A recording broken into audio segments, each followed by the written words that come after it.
ನೀನು ಇವ್ರ ನಾಟಕ ನೋಡ್ಕೊಂಡು ಇಲ್ಲೇ ನಿಂತಿರ್ತೀಯಾ ಅಥವಾ ಬರ್ತೀಯಾ? ಇಲ್ಲ ದೇವಕಿ, ಹೊರಡೋಣ. ಅಪ್ಪ ಅಮ್ಮ ಬರ್ತೀವಿ. ನಡಿ. ಬರ್ತೀನಮ್ಮ.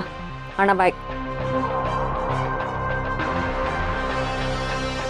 ಅಲ್ಲ ರೀ, ಈ ಶೋಭಿಗೆ ಯಾವತ್ತೂ ಬರದೇ ಇರೋ ಯೋಚನೆ ಇವತ್ತು ಯಾಕೆ ಬಂತು? ಮನೇಲಿ ಆರಾಮಾಗಿರಿ ಅಂದರೆ ಕೋಪ ಮಾಡ್ಕೊಂಡು ಹೋಗೋದಾ? ಅವಳ ಗಂಡ ಹೊರಗಡೆ ಹೋಗಿ ದುಡಿತಾ ಇರೋದು ನೋಡಿ ಅವಳಿಗೆ ಬೇಜಾರಾಗಿರಬೇಕು.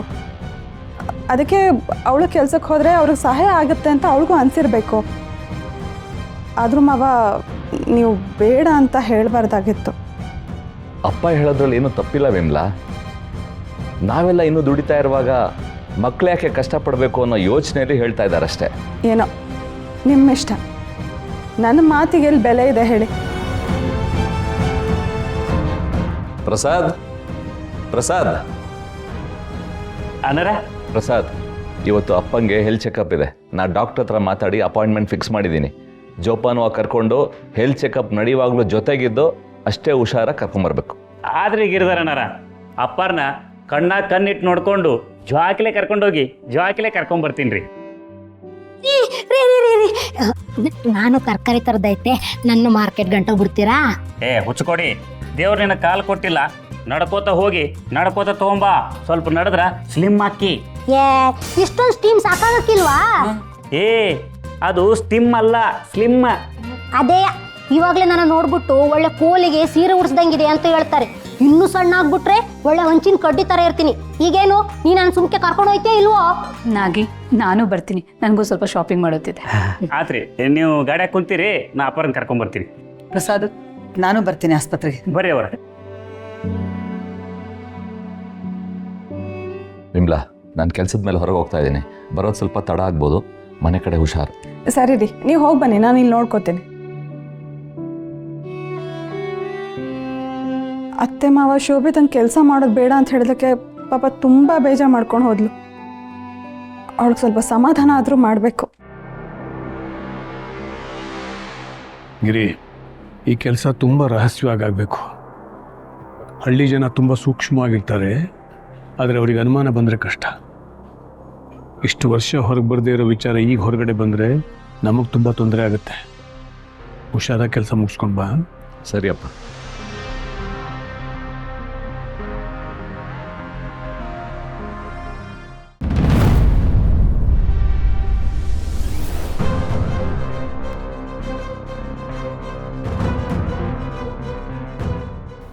ನೋಡಪ್ಪ, ನಿನ್ನ ಜೊತೆ ಸ್ವಲ್ಪ ಮಾತಾಡಬೇಕಾಗಿತ್ತು.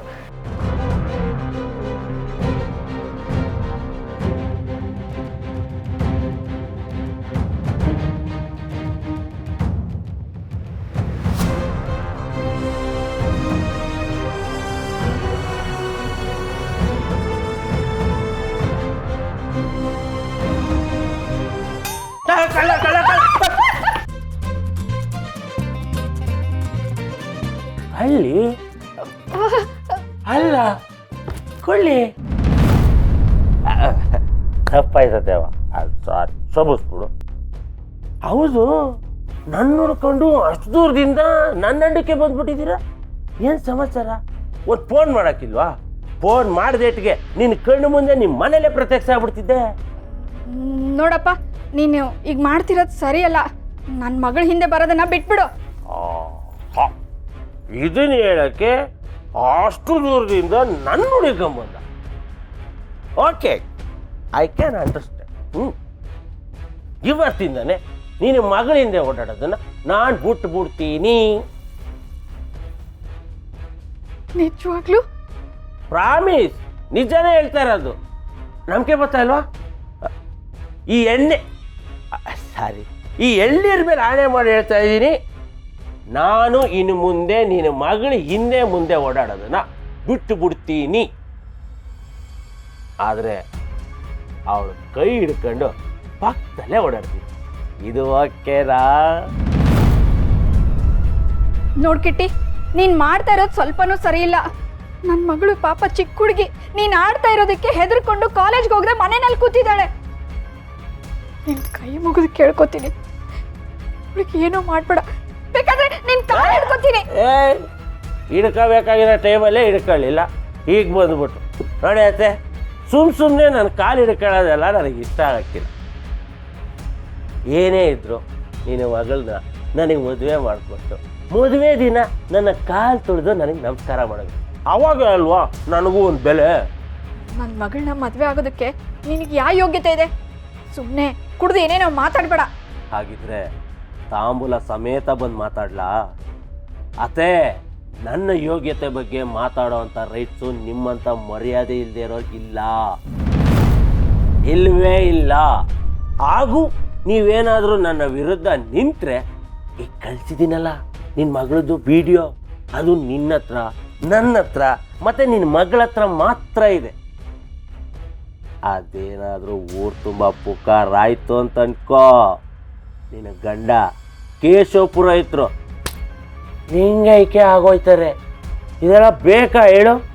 ನೋಡು, ನಿನ್ನ ದುಡ್ಡನ್ನ ಹೇಗಾದರೂ ಮಾಡಿ ನಿನ್ನ ಮುಖದ ಮೇಲೆ ತಂದು ಬಿಸಾಕ್ತೀನಿ. ದಯವಿಟ್ಟು ನನ್ನ ಮಗಳಿಗೆ ಏನೂ ಮಾಡಬೇಡ, ನನಗೆ ಸ್ವಲ್ಪ ಟೈಮ್ ಕೊಡು. ಅತ್ತೆ ಅತ್ತೆ ಅತ್ತೆ, ಕೋಣನ ಮುಂದೆ ಕಿರಿ ಬಾರಿಸೋದು ಒಂದೇ, ನನ್ನ ಮುಂದೆ ನೀನು ಗೋಳು ಹೇಳ್ಕೊಳ್ಳೋದು ಒಂದೇ. ಇದಕ್ಕೆಲ್ಲ ಕರ್ಗ ಜಾಯ್ ಬಂದವನೇ ಅಲ್ಲ ನಾನು. ಅತ್ತೆ, ಒಟ್ನಲ್ಲಿ ನನಗೆ ನಾನು ನಿಮ್ಮ ಮನೆ ಅಳಿಯ ಆಗ್ಬೇಕು. ಅದಕ್ಕೆ ನೀನು ಲಕ್ಷ್ಮಿನ ಗಂಡನ ಬಿಡಿಸಿ ಕರ್ಕೊಂಬರ್ತೀಯೋ ಅಥವಾ ನಿಂಗೆ ಅವಳಲ್ಲ ಚಿಕ್ಕ ಮಗಳು ಕೆವಟ್ಟಿ ಅವಳನ್ನೇ ನನಗೆ ಕೊಟ್ಟು ಕನ್ಯಾದಾನ ಮಾಡ್ತೀಯೋ ತೀರ್ಮಾನ ಮಾಡ್ಕೋ. ಇಲ್ಲದೆ ಹೋದ್ರೆ ನನ್ನ ಹತ್ರ ಇರೋ ವಿಡಿಯೋನ ಎಲ್ರಿಗೂ ನಾನು ದಾನ ಮಾಡಬೇಕಾಗುತ್ತೆ. ಎಲ್ಲ ಮಾಡಬೇಡ, ದಮ್ಮಯ್ಯ ಅಂತೀನಿ. ಅತ್ತೆ, ದಮ್ಮಯ್ಯ ಅಂದರೂ ಸರಿ, ತಿಮ್ಮಯ್ಯ ಅಂದರೂ ಸರಿ, ನಾನು ಮಾಡೋದೇ ಮಾಡೋದು. ಹಂಗೂ ಊರವ್ರಿಗೆಲ್ಲ ಸೇರಿಸಿ ಈ ವಿಷಯನ ಅವ್ರಿಗೆ ತಿಳಿಸ್ತೆ ಅಂತ ಅನ್ಕೋ, ನಿನ್ನ ಮನೆ ಗುಟ್ಟೆ ರಟ್ಟಾಗೋದು. ನಿನ್ನ ದೊಡ್ಡ ಮಗಳನ್ನ ಮದುವೆ ಆಗೋಕ್ಕೆ ಆ ಧರ್ಮರಾಜ್ಗೆ ಒಬ್ಬ ಮೊಮ್ಮಗ ಇದ್ದ. ಆದರೆ ನಿನ್ನ ಚಿಕ್ಕ ಮಗಳನ್ನ ಮದುವೆ ಆಗೋಕ್ಕೆ ಯಾವ ಮೊಮ್ಮಗನೂ ಇಲ್ವಲ್ಲ. ಅದಕ್ಕೆ ಹೇಳ್ತಾ ನೀವು ಕೇಳತ್ತೆ, ಈ ನಿನಗೆ ಈ ಮುದ್ದು ಮದುಮಗನೇ ವಾಸಿ, ಇಲ್ಲಾಂದ್ರೆ ಇಟ್ಸ್ ಯುವರ್ ವಿಶ್.